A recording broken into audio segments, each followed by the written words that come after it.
Okay, so today we have Cancer Talks. This is our second star of this series. This is Tammy Moyle, who one of the leading voices of Nevada's American Cancer Society Cancer Action Network. Thank you for being here.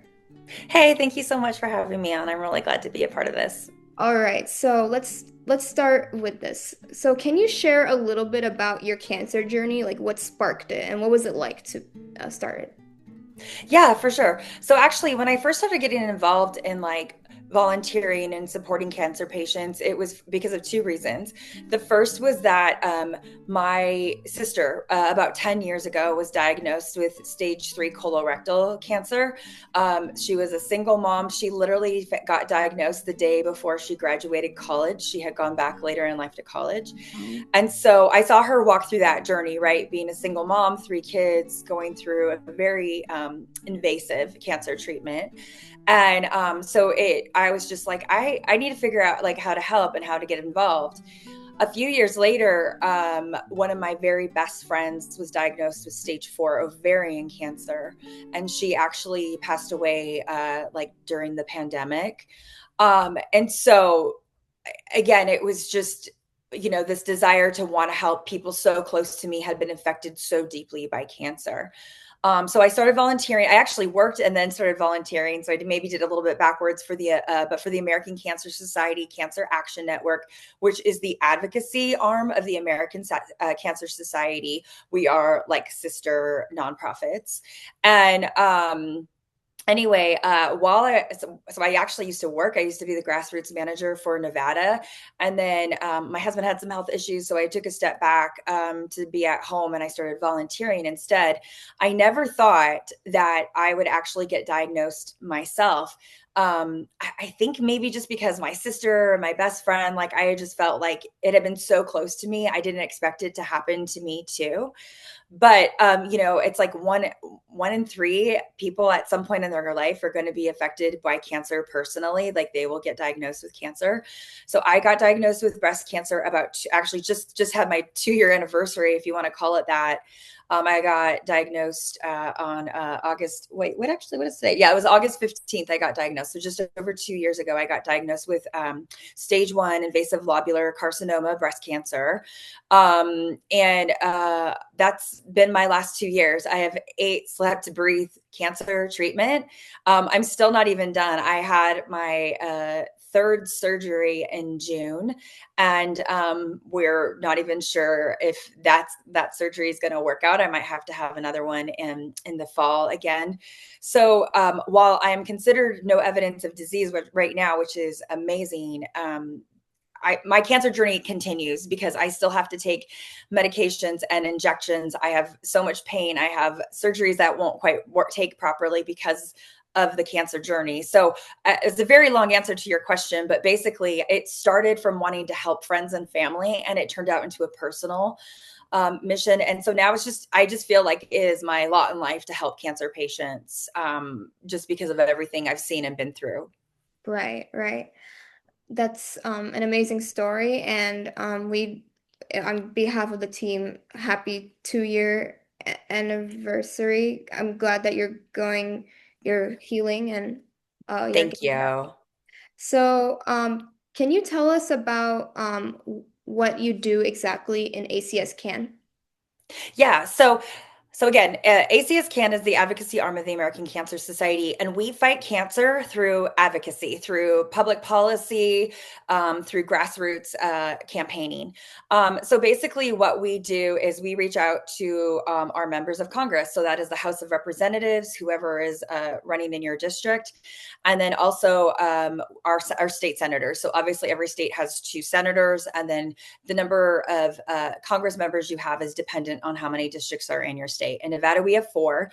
So my role is a state lead ambassador, which is just a fancy title to say I'm like the head volunteer for the state. We have a vice state lead ambassador as well. So kind of our roles is we've each taken one of the senators to be the main point of contact for those senators as a volunteer. We believe very much in developing relationships with our members of Congress. We want them to know and understand our stories. We want them to understand why we're asking for the things we ask for, whether it's for research, supporting bills, because we believe they're going to help change and affect cancer patients' lives and their families and what they're going through as well too. We want to see medicine continue to change and help support cancer patients. So my job is I specifically work with Senator Cortez Masto's office here locally and in DC, and then kind of just help rally the team, be a point of communication for the rest of our team.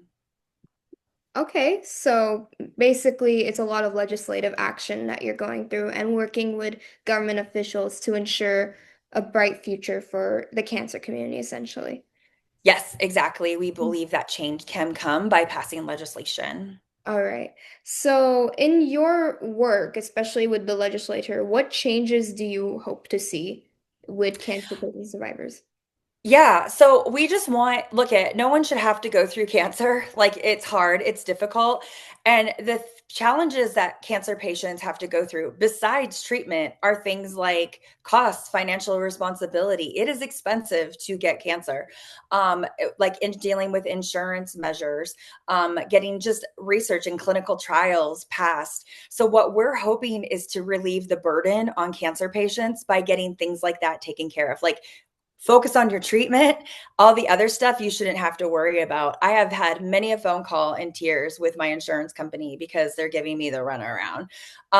So like that shouldn't, you shouldn't have to focus on those kinds of things. Like you should just be able to focus on heal and getting better. So we're hoping that legislation will help ease that burden for cancer patients and their families. We believe very much in cancer research. So the kind of cancer I have is called a triple positive breast cancer. I am positive for a protein called HER2, estrogen and progesterone. That's what makes my type of cancer grow. Up until 1998, if you got diagnosed with my type of cancer, triple positive, HER2 positive cancer, there wasn't a lot that they could do. It is a very aggressive form of cancer. HER2 grows rapidly, and there wasn't a lot that they could do. But thanks to cancer research, a drug was called Herceptin, and in 1998 that was implemented. And now my cancer is actually very treatable, especially if caught in the early stages, because Herceptin can help turn off that HER2 protein from growing. So my kids have a mom, I have a life that I can live and look forward to thanks to cancer research. So there's more drugs that need to be developed and brought forth, and we work for that. We advocate for that. The government is the number one funder of cancer research, so we want to make sure the government continues to put money into that. So again, that's just one thing that we advocate for. All right. That's very amazing, especially with the cancer research and the funding. One of the biggest things that we see in the news is a lot about the economy and funding for these healthcare, like healthcare access. So, your work with ACS can you share us the most memorable moment you've had in talking with someone? Like, for example, you could have been with a state senator and something that they said impacted you, or just some work in general. What's the most memorable thing that you've seen in your work? Yeah, so actually, I'm going to share a story about JC, who you know is one of our youth advocates. So here, this is one of the most memorable experiences to me. 2 years ago, we went to Carson City. So we do work for the state legislature and for the federal legislature. So we go to DC, but then we also go to meet our state representatives, so our state senators and our assemblymen and women.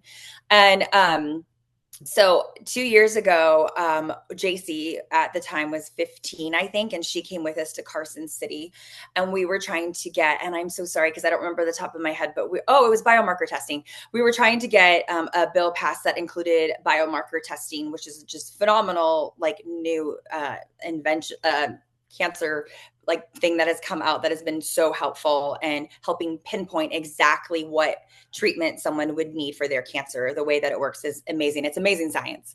So anyway, insurances don't actually cover it. So we were asking our state legislature to please make sure insurance will cover this. Like this will really help a lot of cancer patients. So JC's mom, Jen, had gone through a lung cancer treatment, and Jen actually had used biomarker treatment, and it was so effective. So anyway, all this to say is that we had gone and they met with us, their state senator, who at the time was not co-sponsoring this biomarker bill. And JC was able to share her story as a child of a cancer patient and why it was so important to her and why she was so grateful her mom was here and how this biomarker testing was able to pinpoint exactly what her mom needed for treatment.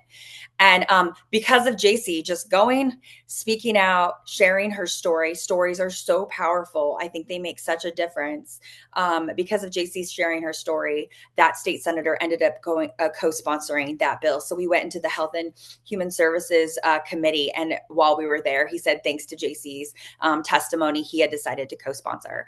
So it was such a beautiful story because again, it was just one person speaking out that was able to change a representative's, decision to co-sponsor a bill and be supportive of that legislation. So anyway, that was like a really memorable experience. That's amazing. Honestly, um, I mean, I can't imagine just like going to a legislature and then actually making change through like government, like influence in this in your local government, state government. So it's amazing that you have those memories there. My next question for you would be, what message would you give to someone who was recently diagnosed? Like, if you were to talk to someone, how would you help them navigate the process? Wow, that's a really good question. First, just let them know that they got this. It's I will say as like a cancer survivor now, whenever I'm first diagnosed, people always kind of say that, "Oh, you're so brave. You're going through this journey. You're so brave." And I'm always like, to me, I'm not being brave. I didn't have I understand why people say that completely. I'm not choosing to walk this path, right? This path was forced upon me. So I don't feel brave, but I feel it. I've now that I've gone through this journey, I feel strong. I feel tough. I feel like if hard things have come towards me, that I can handle it. I can make it through. And I think that is something I would say to someone who is recently diagnosed. Like, it is hard, it is scary. You're kind of coming into a whole new world, learning all the cancer language and jargon and just how treatment works is literally like learning a whole new language. Like, it's something completely different you didn't ever want to know or research. It's a lot, but just one step forward at the time, you will have more strength than you will realize. You will see through this. And also just really trust your medical professionals. Rely on your friends and family. Do not be afraid to ask for help. Like, it definitely takes a community, a village to see yourself through this treatment. I could not have done this without people bringing me meals, taking my kids to school. My mom and my sister, like, they live in Canada, flew down to help take care of me. Like, just rely on people. And it's okay. And it is okay to be sad. It's okay to be scared. It's okay to be worried, but also find that resolve in you just to fight and move forward. Hmm. And that just goes out to all survivors, really, and all people diagnosed. So it's a universal experience, unfortunately, and the whole thing that we're trying to do is essentially make sure to eradicate and never come up again. But until then, we got to Yeah. make it. And there's a lot of emotional turmoil with this. So Yeah, for sure. definitely. My next question for you would be, so based on your work and your own personal experiences, what Mhm. gives you hope for the future in the fight against cancer? We really do have phenomenal new like research coming out. We really do have amazing new medicines coming out. Cancer is much more treatable. So I don't have the exact figures in front of me, and I apologize for that. But ACS does kind of like a yearly update of like what cancer looks like in America right now. And last year, while the number of incidences have gone up, the number of casualties have gone down. So that is I guess bittersweet news. More people are getting diagnosed, but it's much more treatable right now. And so that to me gives me hope. Like obviously I don't want anybody to get diagnosed with cancer, but at the same time I am thankful that if someone does get diagnosed that especially if it's caught early, there is such a great outcome available. It's very treatable. So that gives me hope that again that we have more research coming out that it is more treatable, it is more hopeful that people will be able to get through their diagnosis. um, it's really exciting some of just the new studies that are coming out, and they still have to test on things, but I follow obviously like breast cancer doctors and stuff now, and just some medications that weren't even made for breast cancer they're finding might shrink breast tumors. Like it's just brand new research, they still have to test it, it's years away from being like proven or anything like that, but all of those things are just like, okay, yes, like maybe this is going to be helpful, or maybe this will help someone. The one thing I will say is that we preach it so much, but early detection saves lives. Like get your screenings, get your mammograms, like even I know your audience is young, but like encourage their parents, the older people in their life to make sure they're doing that, but also just even younger kids being aware, like don't ignore symptoms, right? Like my only symptom for having cancer, I was exhausted, I was so tired, I was like 2 coffees and a Celsius a day and I could barely make it through. That was my only symptom. I just thought I was a tired mom. I have 3 kids, they play sports, like, so anyway, don't ignore symptoms. And yeah, like I think that there's definitely a lot of hope for the future if people are just aware and we continue to see progress moving forward with research specifically. Mm-hmm. And definitely with this, with symptoms, one of the most important things about cancer awareness is definitely education. So Hmm. we solve the problem, we try to work on it before it's too late. And the fact that research is helping us find early stages, early symptoms, that's really amazing. So yeah, Yeah, for sure. I'm glad that you brought it up. So this is a final question because I Sure. understand you have a lot of things going on right now. If you could share one takeaway or message from your cancer story or your cancer journey, from your work to your personal experience to anything that you've noticed around you, what would it be?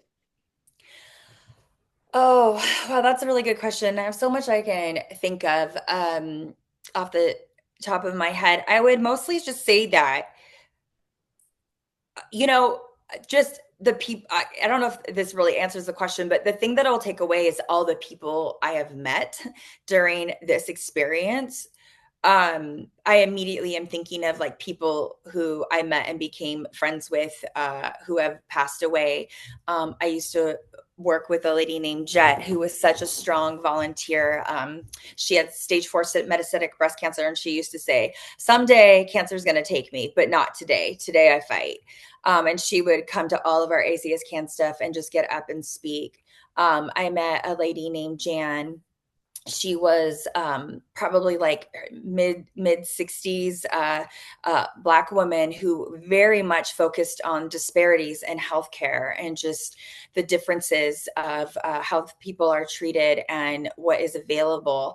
And we became such close friends, and she ended up passing away during the pandemic as well.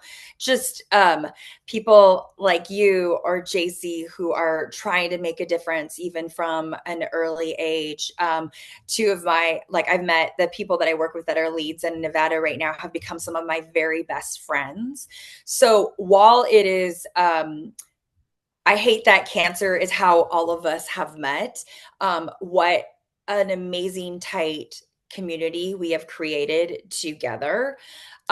So I guess I would say that my one takeaway is just maybe what if you've come into this experience or your family or whatever, just look for the people that can help guide you, teach you, help you through it, because their stories are going to be amazing and powerful. And I just really think that, like, I wouldn't have gotten through my journey if it wasn't for my friends Deidre and Jen being there for me, and Latashka as well, being there for me, helping me, giving me advice. Actually, when I got diagnosed, my diagnosis came through an email because it uploaded to my portal. So before I found out from a portal before my doctor even told me.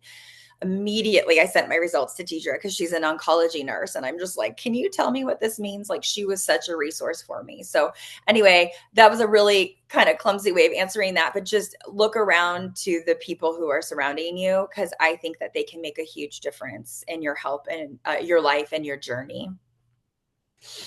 That's a phenomenal message. People, we're unified through this one huge umbrella, which is cancer, and in that you get to meet new people. So Yeah, that's definitely a good takeaway to have. Like, you're not alone. You're going through this with other people, and if we work together, you can make change possible. absolutely. Absolutely. So yeah, it was an honor to interview you, Miss Moyle. Thank you again for making time of your day to speak with not just me, but the rest of our audience. So yeah, I wish you the best and luck in your cancer journey and all and everything else. Thank you so much. I love what you're doing. I'm really, really proud of you. So just, you guys are doing phenomenal. Keep it up. I can't wait to continue watching your journey as well as you guys grow.